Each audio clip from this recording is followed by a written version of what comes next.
because today's suggestion for chocolate macaroons is from me. I wanted to do it. I don't care about your suggestions today. Got some coconut, got some chocolate, let's make chocolate macaroons. I'm Chef Todd Moore. My mission is empowering people to cook without recipes. They experience the freedom to cook what they want, how they want it. The confidence to take control and try new things. The health benefits of fresh, wholesome foods. And the family-strengthening bonds of dinner time together, as well as the money they save by eating well. Live without rules. Cook without recipes. It's a no-recipe lifestyle. And this is similar to our egg foam cakes, but it's a cookie. And really, technically, a macaroon is a little tiny mini cake. And the procedure is similar to the cake episodes that we've done in the past. We're going to make an egg white foam, fold in some melted chocolate and coconut, portion it on a sheet pan, and bake it off. When you talk about it by method, doesn't it seem a lot easier? Versus if I held up this recipe about the 12 steps that you must take to chocolate macaroon. No. It's as easy as making an egg foam, folding in some melted chocolate and coconut, and baking them in a low temperature oven. That easy. So, mixer over here for the egg whites, double boiler over there for our chocolate. Whip it up, macaroon time! Some simmering water on the stove. I'll get my double boiler set and my 1 cup of chocolate chips. Let's leave that alone. We'll come back and stir them a little bit to disperse the heat, but we want to melt the chocolate chips. The second half of this is whipping up to egg whites. So we need to separate the white from the yolk here, but again, when we're doing an egg white foam, we don't want any of that yolk or any of that fat to touch any of the egg white. So I make sure that my bowl is clean. I make sure that there is no yolk in my first white, and I put that in there. Second one. There we go. Make sure there's no yolk in there. There's not. There we go. On the mixer. With our whip attachment, that's the one that adds frustration for getting it on. There we go. That's the one that adds air for us. We want to whip these egg whites to soft peaks. Whoa, easy girl. Whoa, whoa, whoa, mixer. Easy girl. Oh, boy. That was going nuts. Let's check our peaks again.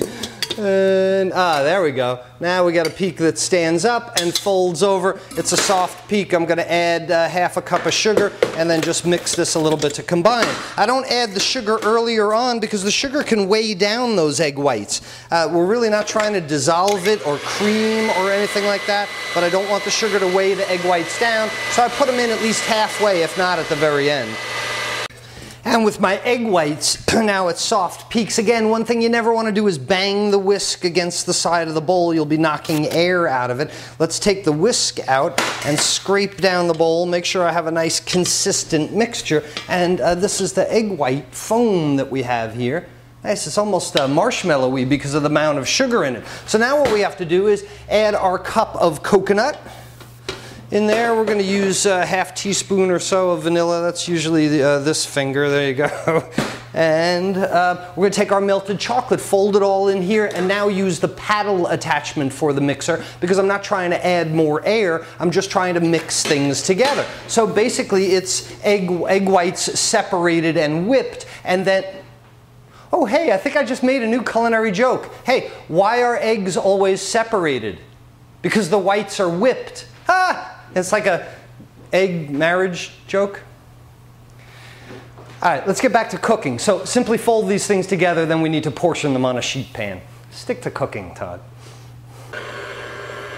So what we want to do is just stir these items together because it's the egg white foam that's going to give us our structure. And here is our coconut and chocolate. Now what we want to do certainly is scrape the bowl like we always do to assure a consistent mixture. But the real issue here, just like with baking cookies or anything else, is the portioning, is to make sure that they bake consistently so that we need to portion them consistently. Here are 2 different size portion scoops that I can use. Do I want smaller macaroons or bigger macaroons? I actually think I'm going to make them a little bit bigger. So let's bring our macaroonage over here, and I've got a parchment lined sheet pan underneath, as simple as scraping up the side of the pan and turning out There you go. And turning out the macaroon on the pan. I'll line all these guys up. They're going to go in a 325 degree Fahrenheit or 163 degree oven and finish baking.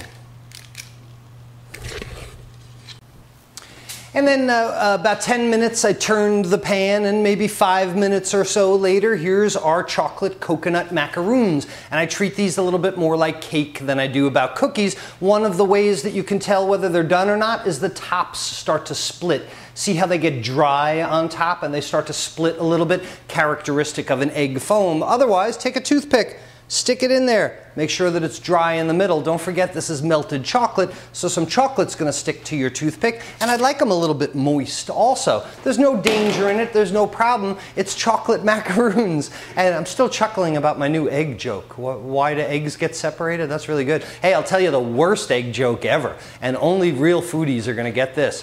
What kind of dish do you serve Eggs Benedict on at Christmas? Chrome. A chrome dish, because there's no plates like chrome for the hollandaise. Ooh, yeah, that's usually the reaction I get.